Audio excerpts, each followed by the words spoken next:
جیسے جیسے ہم بائبل کی ایک کہانی کے ذریعے اپنے شاندار سفر کو جاری رکھتے ہیں، ہم نے ایک نہایت باصلاحیت شخص یوسف کو دریافت کیا ہے۔ وہ عاجزی کے ساتھ جیتا ہے اور وفاداری میں چلتا ہے۔ تید میں یوسف کے خوابوں کی تعبیر کرنے کی کہانی نہایت طاقتور ہے۔ یہ ثابت کرتی ہے کہ خدا کے مقاصد ہمیشہ پورے ہو رہے ہوتے ہیں، چاہے ہمیں بڑی تصویر نظر نہ آئے۔ یہ اس بات کی اہمیت کو اجاگر کرتی ہے کہ ہمیں وفادار اور عاجز رہنا چاہیے، اس یقین کے ساتھ کہ خدا کام کر رہا ہے پردے کے پیچھے۔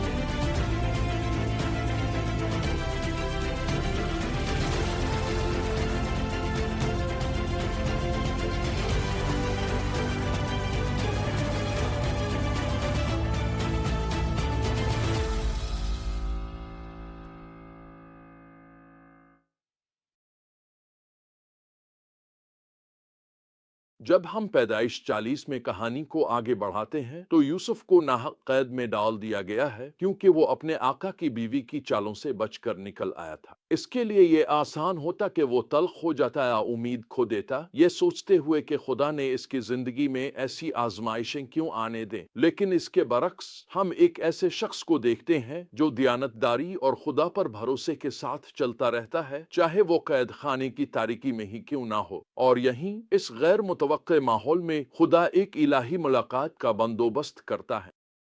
ہیرون کے درباری ساقی اور نامپز اسی قید خانے میں ڈال دیے جاتے ہیں جہاں یوسف کی نگرانی ہے۔ ایک رات دونوں آدمیوں نے خواب دیکھے جو انہیں بے چین اور پریشان کر دیتے ہیں۔ جب یوسف ان کی پریشانی کو محسوس کرتا ہے تو وہ ان کے خوابوں کی تعبیر بتانے کی پیشکش کرتا ہے، لیکن اس سے پہلے ایک نہایت اہم بات کہتا ہے۔ کیا تعبیرات خدا کی طرف سے نہیں ہوتی؟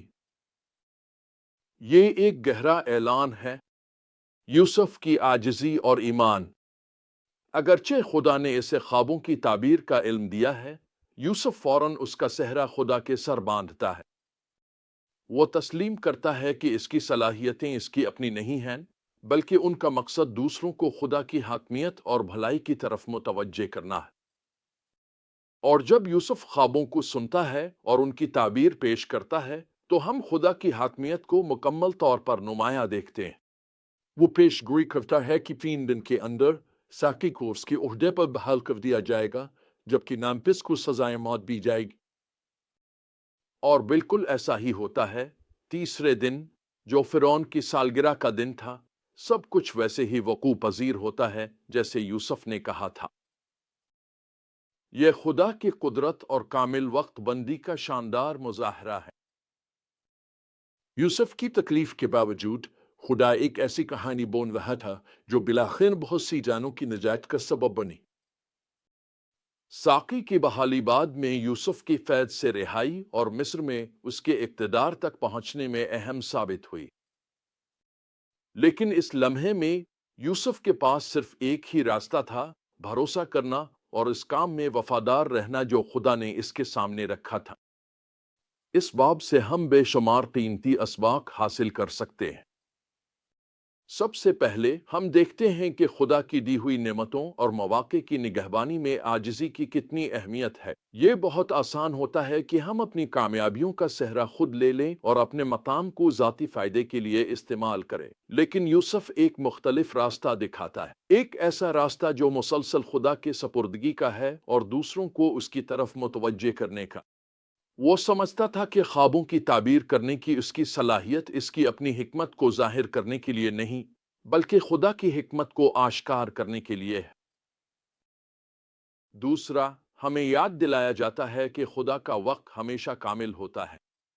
یہاں تک کہ جب وقت بہت سست محسوس ہو، یوسف کو خوابوں کی تعبیر کرنے کے بعد رہائی کی کوئی علامت دیکھنے سے پہلے پورے 2 سال انتظار کرنا پڑا۔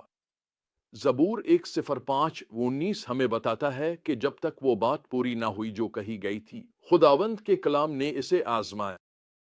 یوسف کا ایمان انتظار کی بھٹی میں نکھرا کیونکہ وہ خدا کے منصوبے پر بھروسہ کرتا رہا، چاہے وہ آنکھوں سے نظر نہ آ رہا ہو۔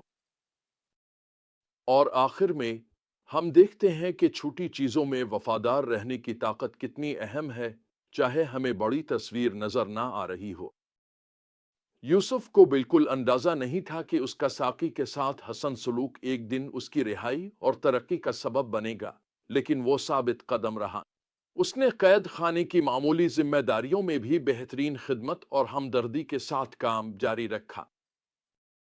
اس کی زندگی ہمیں سکھاتی ہے کہ پوشیدہ جگہوں میں ہماری فرمانبرداری اتنی ہی اہم ہے جتنی کہ ہمارے عوامی مقام پر۔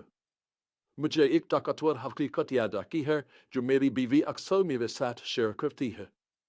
ایک پادری کے طور پر کئی بار ایسا ہوا ہے کہ میں نے منادی کی اور بہت سے لوگوں کو یسوع پر ایمان لاتے دیکھا، اور بعض اوقات ایسا بھی ہوا جب کسی نے کوئی رد عمل نہیں دیا۔ کامیابیوں کا کریڈٹ لینا اور ناکامیوں کا الزام خود پر ڈالنا آسان ہوتا ہے، لیکن میری بیوی نرمی سے مجھے یاد دلاتی ہے کہ اگر تم اس وقت کریڈٹ نہیں لیتے جب بہت سے لوگ رد عمل دیتے ہیں، تو پھر تمہیں اس وقت الزام لینے کی بھی ضرورت نہیں جب کوئی رد عمل نہ دے۔ تمہارا کام یہ ہے کہ تم اس کام میں وفادار رہو جس کے لیے خدا نے تمہیں بلایا ہے۔ نتائج کی فکر اسے کرنے دو۔ یہ وہ سبق تھا جو یوسف نے دل سے اپنایا تھا۔ چاہے قید میں ہو یا محل میں، اس نے اپنی توجہ خدا کی عزت کرنے اور دوسروں کی خدمت کرنے پر رکھی، نہ کہ اپنی حیثیت بنانے پر۔ اور آخر میں یہی وفاداری وہ چیز بنی جسے خدا نے اسے اس شاندار مقصد کے لیے تیار کرنے میں استعمال کیا جسے وہ پورا کرنے کے لیے مقدر تھا۔ تو آج خود سے پوچھو، کیا تم بھی اسی عاجزی اور وفاداری کے ساتھ زندگی گزار رہے ہو؟ کیا تم اپنے تحفے اور مواقع کو اس طرح استعمال کر رہے ہو کہ وہ دوسروں کو یسوع کی طرف لے جائیں؟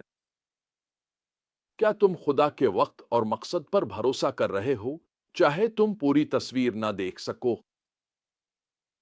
فرمانبرداری اور ایمان کے ساتھ چلو، یہ جانتے ہوئے کہ ہمارا خدا ہمیشہ کام کر رہا ہے، تمہارے سب سے مشکل ابواب کو بھی اپنی خوبصورت نجات کی کہانی میں باندھ رہا ہے۔